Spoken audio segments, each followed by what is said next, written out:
A late night?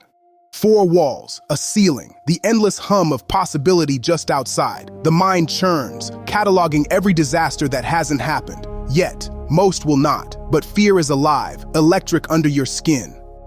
There are more things likely to frighten us than there are to crush us. We suffer more often in imagination than in reality. Letters 13.4. Seneca's line lands with the quiet certainty of someone who's lain awake, counting anxieties like sheep, the mail that could carry bad news, the message you never want to get, each specter more vivid for existing in your mind than in the world itself. Modern life props up the same illusions. You replay the difficult conversation before it happens, convinced of humiliation or anger. Each possible misstep becomes a certainty. The lost job, the lost love, the health scare no doctor has yet spoken. But how many times does the moment turn out ordinary, or even kind? Anxiety runs ahead, unfolding new disasters at every turn. Reality, when it actually arrives, is usually smaller.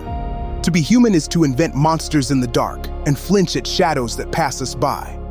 It is not things that disturb us, but our judgments about things. Death, for example, is nothing terrible, else Socrates too would have thought so. But the judgment that death is terrible, this is what is terrible. So when we are impeded or disturbed or distressed, let us never blame others, but rather ourselves, that is, our own judgments. Enchiridion 5. Epictetus had lived under a Roman master, once beaten until his bones broke. His pains were real, but what gnawed deeper was how a man thinks about pain, not the pain itself. You don't control the outside world, not the boss's mood, not the economy, not traffic, not fate, but you do decide what each event means to you. Death, job loss, heartbreak, none come labeled terrible. It is judgment that does the branding. Your own mind decides if it will break you or serve as a turning point. The next time you find yourself in the grip of worry, ask, am I reacting to facts or my own commentary playing in my head on repeat? The real world can be brutal, but often it is your story about what it all means that raises the stakes until they feel unendurable. This isn't blame, it's an instruction. You hold the lever that changes fear into acceptance, outrage into calm. It is not because things are difficult that we do not dare. It is because we do not dare that things are difficult. Letters 78.13. How often have you stood at the edge, certain that the leap will end you? Maybe you never ask for the raise. You avoid the honest apology. You stay quiet, holding your ambitions in check. Seneca knew this rhythm, how hesitation feeds the very beast you wish to escape. Imagine going to the gym for the first time in years. The weights seem too heavy, the mirrors too honest. But every refusal sharpens the sense of impossibility until simple effort becomes insurmountable. The world rarely punishes daring as much as it does withdrawal. Fear prepares the hardest ground for you, so that even standing still, you tire yourself. Dare something small today. Speak up gently, or apply for one more job than you think you deserve. Tiny courage chips away at the imagined cliff, revealing a slope you can walk.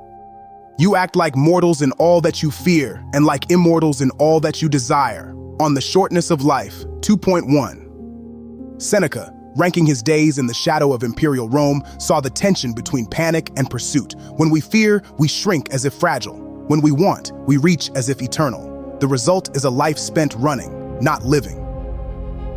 Try this. At your next moment of ambition, pause. Ask, what would I choose if I knew time was short? At the next appearance of fear, soften into it. See how little power it holds when you accept your limits calmly.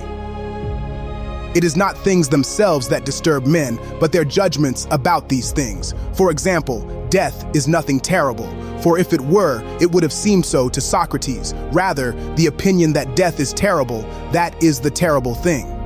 Discourses 2.5.4. Epictetus returns to the same hard lesson, as if chiseling it from stone. The world arrives neutral. Your mother's diagnosis, your friend's betrayal, your own ticking clock. These are the things themselves. The disturbance is the banner you raise over them. Evil, unfair, unbearable. Why does this matter? Because it means you can practice. When you rehearse disaster, not as panic, but as preparation, you teach yourself to handle reality when it lands. Socrates faced the death sentence with serenity, unafraid, because his mind was free from the automatic terror most of us attach to the idea of dying. Negative visualization is not masochism. It is rehearsal for life at its roughest. Imagine losing what you love. Picture failure. Picture loss. Let the image pass through you instead of being blindsided by it later.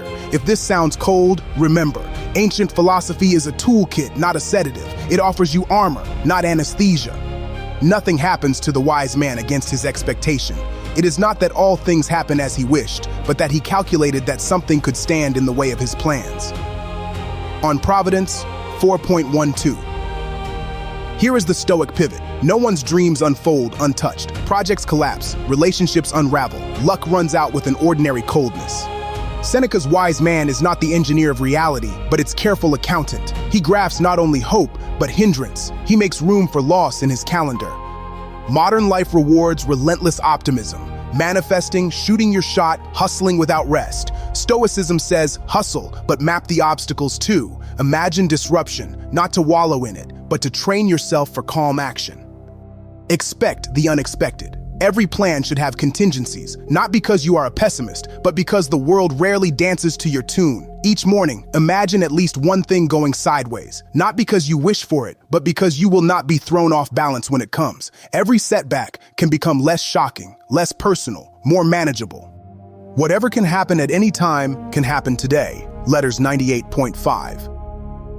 There's the ache and relief in this line. Life does not run on your timetable. It breaks in, sudden as a storm. Read this as a sentence for your darkest hours, but also as permission for each ordinary day. Any misfortune you fret about, be it loss, humiliation, reversal, could happen, but most of the time, it doesn't. So, what do these words call you to actually do? Imagine the worst, calmly. Let the image pass through you. See the loved one gone, the job lost, the home empty. Feel your resistance. Breathe through it. Then ask, so what would I do next? This is not a recipe for detachment. It is the path to resilience. You will not be surprised by ordinary chaos. You will waste less life fearing tomorrow's monsters. A practical habit. At the start of each day, reflect for 1 minute. What am I clinging to that could vanish? What difficulty could arrive today? What power do I retain, even when loss comes? Over time, you discover each blow, when anticipated, hits less hard. The Stoics were not superhuman. Epictetus limped through pain. Seneca survived political plots and personal heartbreak. They wrote these lines not as distant theorists, but as people who had survived more than most. So tonight, with the lights low and the world uncertain, run your finger along the edge of loss and see that it has dulled. Prepare by picturing what you fear, not to summon it, but to unmask it. Suffer less in imagination, so reality, when it arrives, finds you ready. If this stays with you, there are more stories waiting here, where wisdom lights the rough path ahead.